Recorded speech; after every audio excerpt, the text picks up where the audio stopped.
to Focus Today. I'm your host, Perry Atkinson. And of course, just about every day we talk about something that relates to the economy and economics in this country. It's always interesting and pretty much a roller coaster ride over the last several months. I'm always honored when we have time to sit down with Dr. Murray Sabrin. He's the Emeritus Professor of Finance at Ramapo College there in New Jersey.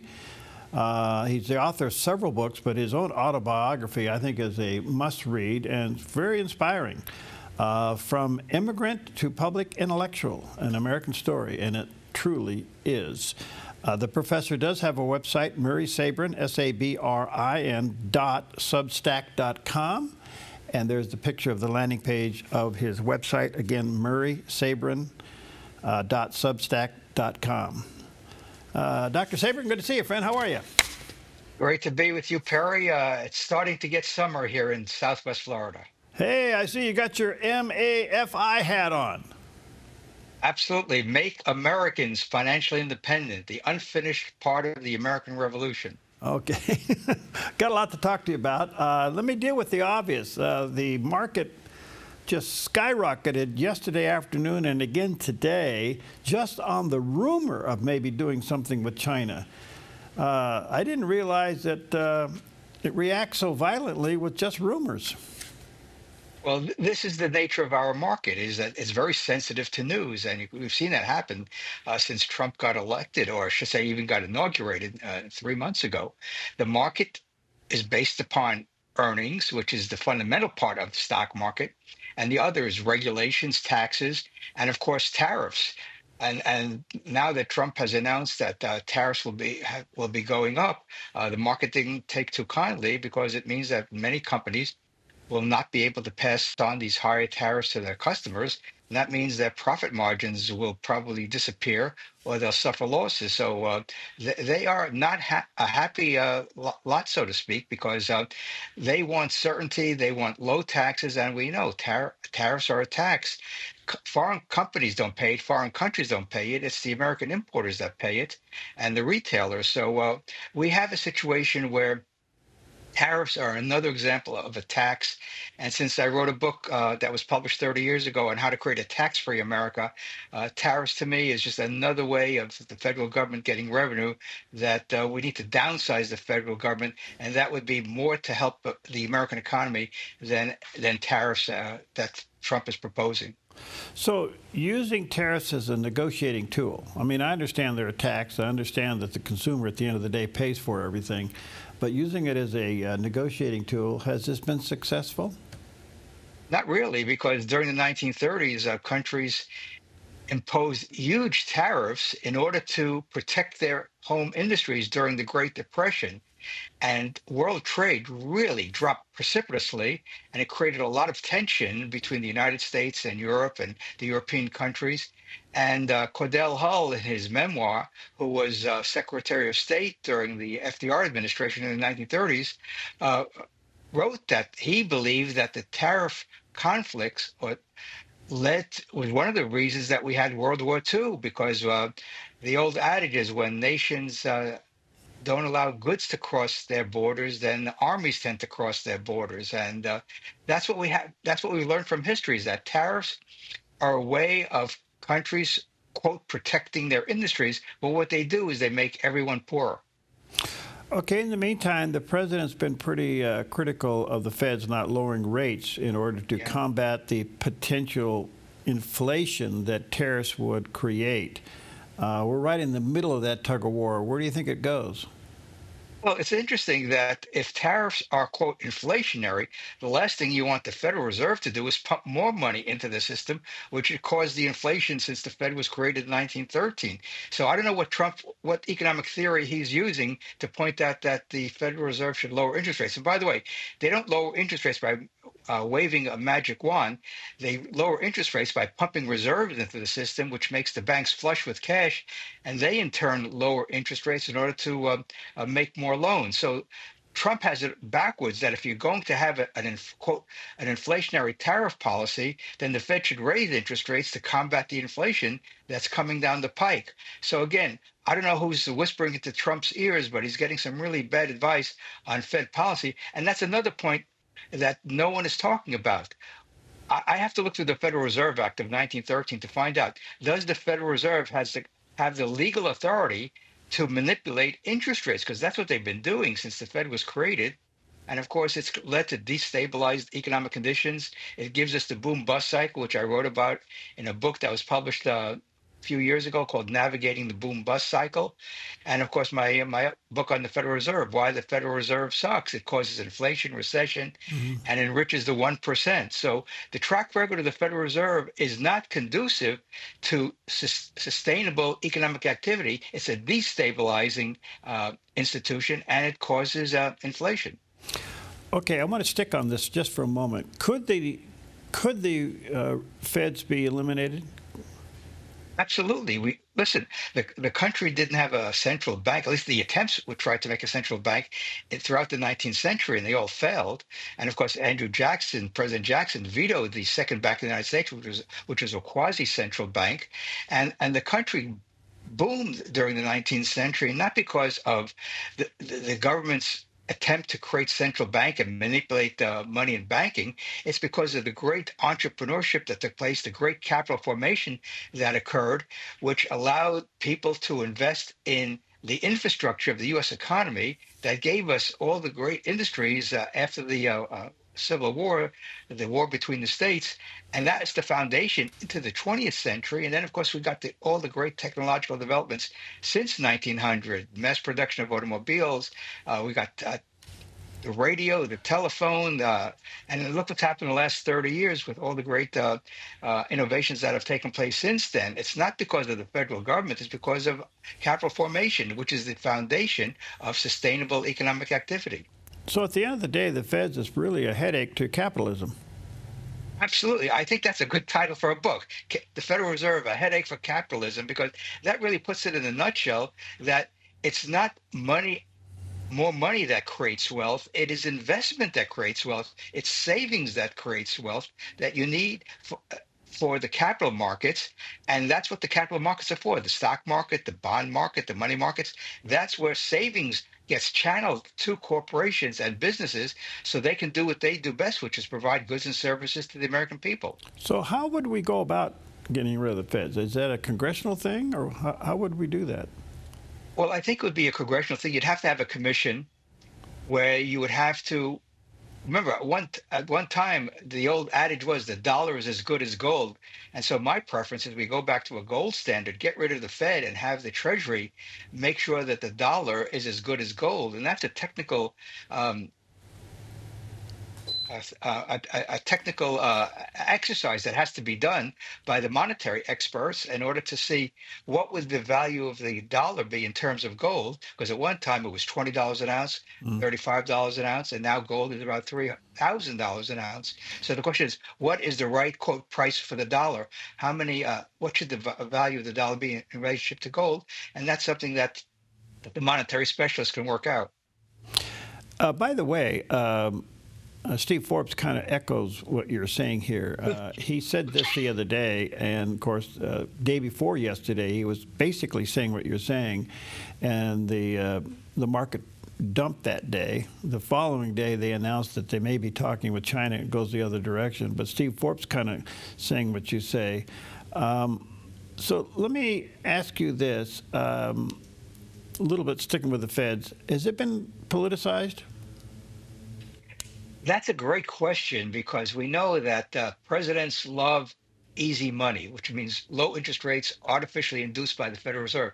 It happened during the Johnson administration in 1966, where Johnson called the Federal Reserve chairman down to his ranch in Texas and badgered him to lower interest rates because inflation was heating up because of the Great Society in the Vietnam War.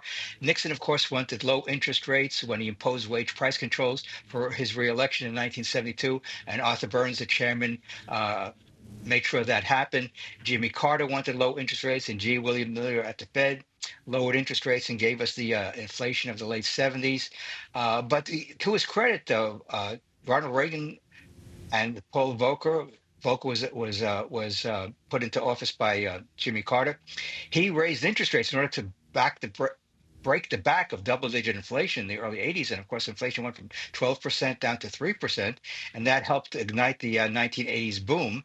And so presidents have always wanted the Federal Reserve to do what they think is best in the interest of the country, was to keep interest rates low. But the only way you can keep interest rates low from a market perspective is if people increase their savings. And so far, that hasn't happened to the extent that we can get low interest rates without an inflationary monetary policy. So how far away do you think we are from inflation? Well, right now we see that housing prices are starting to come down. There have been articles about some of the hot areas in Florida and other parts of the country because prices skyrocketed during COVID and post-COVID, and rents are coming down, or at least they're stabilizing, and that gets factored into the consumer price index.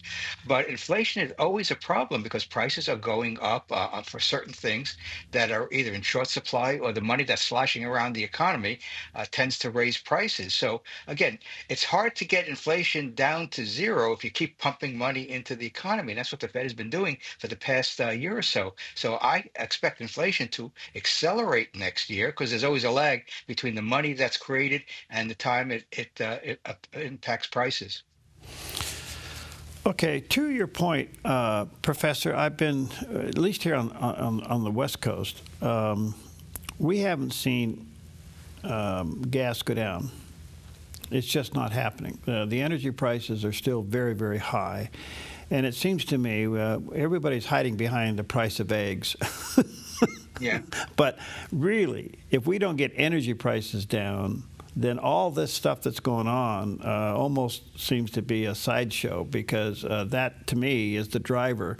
Do you think, given the current policies on the table, that we'll see lower energy prices? Well, the price of energy has come down quite a bit. I mean, the price of oil is in the mid 60s, and it was, I think, $100 a few years ago. Gasoline was at $5 a few years ago a gallon, and now it's around $3, 3.50 and change here in Southwest Florida, where prices tend to be a little bit higher than the rest of the country. I saw at Costco the other day, regular gas was, I think, 298. So that's a big drop from where it was a few years ago. And of course, if you drive a long distance to work, that's going to impact your budget. And that's why a lot of people still don't want to go back to work, because they can reduce their energy costs or gasoline costs by working at home, plus their insurance costs, which have skyrocketed. By the way, car insurance has gone through the roof. And the tariffs may have an impact on the consumer price index, because used car prices may skyrocket as less new cars come in from overseas. So we've got to watch that carefully on a month-to-month basis to see what happens to used car prices. But energy prices in real terms, Perry, are not that much higher from the 1950s, when I remember gasoline was 25 cents a gallon. I remember my father getting his first car in 1956, and gasoline was in the low 20s, 20 cents. So again, even though gasoline prices have gone up since then, like everything else, automobiles are so much more efficient today than they were back then. Back then, cars were getting 10, 12 miles per gallon. Now cars can get 25, 30, 40 miles per gallon. So on a cost per mile basis, gasoline is a very small component of driving costs today. I understand what you're saying, but we're just not experiencing that on the West Coast. I mean, we're still up around $4 a gallon. We're trying to figure out what's going on. Maybe that's just the suppliers playing games. I don't know. That's a good question. Again, that's not my field of expertise. I don't do a lot of research in energy prices, but the point is, energy prices are different around the country. When I lived in New Jersey, we had fairly low energy prices there because we had refineries in the state, and so gasoline was pretty reasonable. And here in Florida, it's a little bit more expensive because we're far away from the refiners. Texas, I think, has pretty low gasoline. Yeah. I guess you can go online. I see. I think it's gasbuddy.com or something like that. Has a website. It tells you gasoline prices around the country. All right, let me take a quick break. I want to come back and talk about your hat. Where can they get those? Can they go online and get one of those? Well, I'm going to be working with a vendor soon to see what arrangement I could make in order for people to get it, because I think it's the essence of what America is all about, is independence, political independence, and, as I said, the unfinished revolution, financial independence. Okay. MurraySabrin.substack.com. That's the website. Check out his book as well, From Immigrant to Public Intellectual, an American Story. It truly is. Check that out as well. We'll be right back.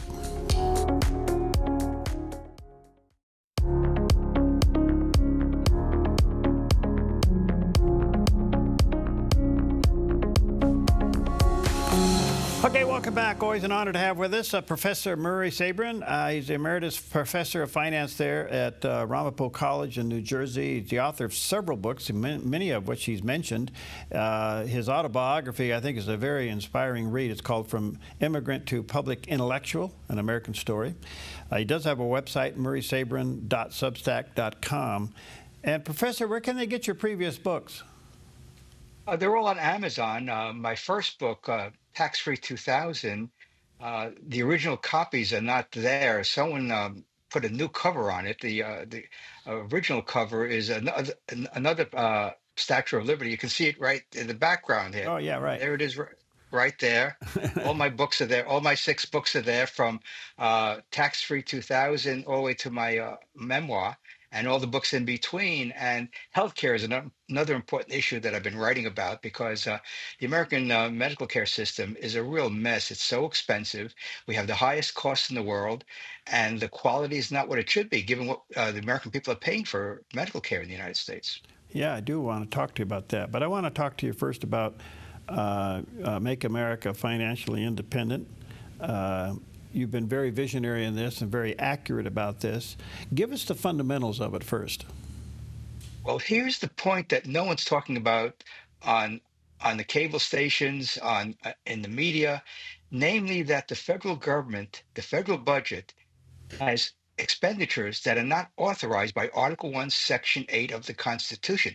That is the real constitutional crisis we've been in since the Great Depression, since FDR started spending money that was not authorized, and the Supreme Court allowed that to happen, even though there were lawsuits against Social Security and other programs. So the American people have accepted the welfare state as part of the political economic landscape. And what that's done, Perry, it's made tens of millions of Americans, in fact, probably well over 150 million Americans, dependent upon a federal check from Medicaid. 71 million people are on Medicaid, 41 million people are on food stamps, and I forgot the exact number. I think 80 million people, 60 million people are on Social Security, which basically is, when you think about it and you dissect all the rhetoric, it's really a welfare program for senior citizens, because people should be saving throughout their lifetime to put together a pool of money called a portfolio that they would use in order to pay for their expenses in retirement. The same thing with medical care. They could open up throughout their lifetime a medical savings account, put money in that grow tax free, and they'd have a huge pool of money to pay for their medical benefits. And the reason we have a real crisis in medical care is because the doctor-patient relationship has been undermined by insurance companies, by the federal government, by state governments, by all the rules and regulation. And people just don't know what the real cost of medical care is, because they never get a direct bill with copays and all these other things. I grew up in an era, Perry, in the 1950s and 60s, when you'd go to the doctor, you'd pay out of pocket with cash, a small office visit. You get a prescription. You go to the local pharmacy. You'd get a prescription. There was no insurance, no copay, nothing. And when my father needed a major operation in 1961 in Manhattan, Blue Cross Blue Shield paid for it, because he was a blue collar worker and he had Blue Cross Blue Shield coverage through his employer. And this is before Medicare and Medicaid. And if you look at the cost curve of medical care, since Medicare and Medicaid were signed into law by President Johnson in July of 1965, medical care costs have increased faster than the cost of living, as has higher education, which is highly subsidized by the federal government. So the moral of the story is, when the federal government subsidizes something, prices go up much faster than the cost of living. All right, so given the fact that we've been doing this since the Great Depression, does the precedence of law come into play here? Therefore, we couldn't reverse it even though it's against the Constitution? Well, same thing with Obamacare. I mean, Obamacare was considered constitutional by a vote of 5-4, so there was a real split in the Supreme Court. But Obamacare has no constitutional basis, because there's nothing in the in the Constitution that authorizes the federal government to be involved in the medical care sector of the U.S. economy. So that train left the station with Medicare and Medicaid in 65. Obamacare is just an extension of that in order to get us to what Bernie Sanders wants, is Medicare for all, where the government would have total control of medical care, which is nearly $5 trillion in the United States today. It's an enormous expenditure, and experts in the field have pointed out we could probably get much better medical care at probably half the price and save the American people $2.5 trillion a year and get rid of Medicaid. The substitute for Medicaid, Perry, is very simple. It's called a nonprofit medical center. I helped create one in northern New Jersey when I lived there. There's one here in Naples, Florida, that's been around for 25 years. Not a penny of taxpayer dollars. The founders, a doctor and his wife and his nurse wife, said, "We don't want any government help. We want to do this all through charitable contributions." And they do a magnificent job. They're expanding. Next week, they're having an opening for one of their new facilities on their site. And this is the old-fashioned American way. People helping people at the local level, raising money locally, people volunteering at food banks, at Habitat for Humanity, at Salvation Army. We have all the infrastructure in place to replace the welfare state with the nonprofit sector. And I take my lead from Peter Drucker's Wall Street Journal article of 1991, where he states right at the beginning, government has proved incompetent at solving social problems. And he advocates literally the end of the welfare state and replacing it totally by nonprofit organizations, which are more efficient than government. And besides, it's nonprofits is the quintessential American cultural value of helping people at the local level. So well said. I want to switch your attention, what few minutes I have left, to kind of go over to your former career as a professor. Um, the universities are crying foul now because Yeah. the government doesn't want to fund their programs, especially as it relates to anti-Semitism and then also DEI.